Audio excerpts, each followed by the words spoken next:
What's up guys, your realtor Sarbir Grewal back again with another video, and this time we're going to talk about, are Vancouver home prices ever going to come down? Alright, so let's get right into it. The short and sweet answer is they're not. Unless of course we have some major housing crash that some people have been waiting for the last 50 years. Will it happen? I mean, there's always a small chance, but is it highly likely? No. All right, in order to understand why people want Vancouver home prices to come down, we have to understand that the fact that they're so immensely high in the first place. But let's talk about how they got to that point and why they got to that point. So you see, Vancouver is essentially a landlocked space. That's the number one contributor as to why our real estate prices went up so quickly and are at the point they're at now, where detached homes in certain areas are, and these are starter homes, by the way, that are like $1.5 million, which would be $400,000, $500,000 in other parts of Canada or even in the States. Like I was saying, Vancouver is essentially landlocked. We have the ocean to the west, the mountains to the north, the US border to the south, so we're stuck essentially developing where we started and then moving out towards the east. And of course, you know, if we want to keep developing in that landlocked space, well, we only have so much land, so we can't just keep making homes.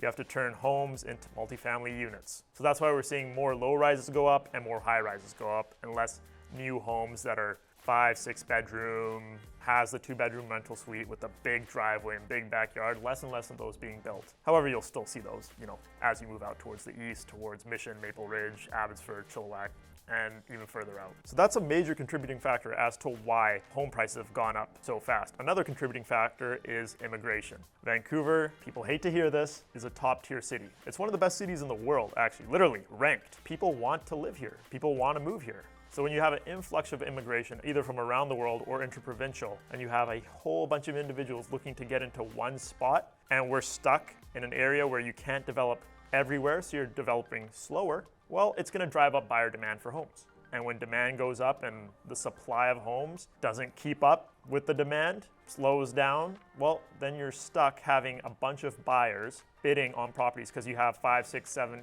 10 different people trying to get into the same type of home. And what do? They bid for the home, driving up the price. And when a home sells at a certain point, that becomes a new benchmark price for that area. So as you can see, this is what led to prices to get to this point. And this is why it's become essentially unaffordable. Millennials, Gen X, obviously Gen Z, are now having a tough time getting into the market. I mean, even the prices for condos have gone up substantially. They're up at $500,000, $600,000 for one bedrooms in certain areas. And of course, the closer you are to downtown Vancouver, the more expensive it gets. So home ownership is essentially out of the picture for most individuals. So they want these prices to come down. People want to live in Vancouver, they want to stay in Vancouver, they don't want to have to move out, especially if they were born and raised here. And they feel they deserve to live here. And of course, you could argue that fact, but nothing in this life is given to you, remember that. But hey, you know, I'm on the side of, hey, we should have affordable homes here just to get that out of the way. I mean, I'm trying to buy a home just like every other individual, and when you're stuck in a market where everybody's bidding and home prices are already crazy, it's tough to get in, and it can be discouraging. And, you know, and of course it can be discouraging. So you're just left in a spot, this limbo state of, how do I get into a home? Can I get into a home? What kind of homes are available for me? What am I gonna do? Should I keep renting? Should I buy? Should I move out? It's not a fun place to be.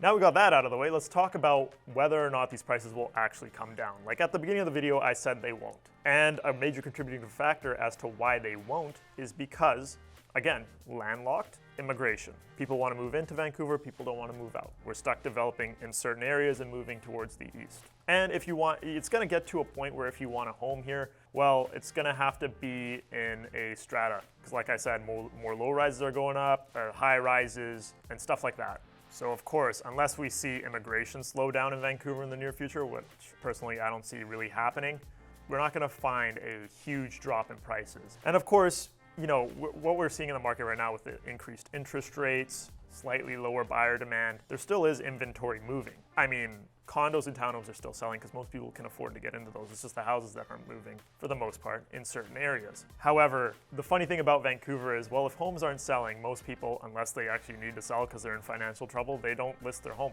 People understand that nobody's really buying right now. I'm just going to take down my listing. I'm not going to list my home right now. I'll list it more opportunity or opportunistic or advantageous. That's the right word, at a more advantageous point. Obviously, when listings go down, well, then you're running low on supply again. And now that the buyer demand, even though buyer demand has slowed down, it still outpaces supply. So what do? You still get individuals paying for homes close to list price, not getting these huge discounts, because there's still a bevy of other buyers that might try and get in. So this is why we're not going to see a huge slowdown in prices. And of course, this bubble that every doomsdayer is talking about. There's a housing bubble, it's bound to crash, it's gonna happen, it's only a matter of time. Could it happen? Like I said, yeah, of course it could. But you have to look at the factors that, would prevent that from happening. First and foremost, about 30% to 35% of individuals are living mortgage free. So it's not like they're house rich and cash poor. A lot of individuals that makes people think that there'll be a housing crash is that people are over leveraged.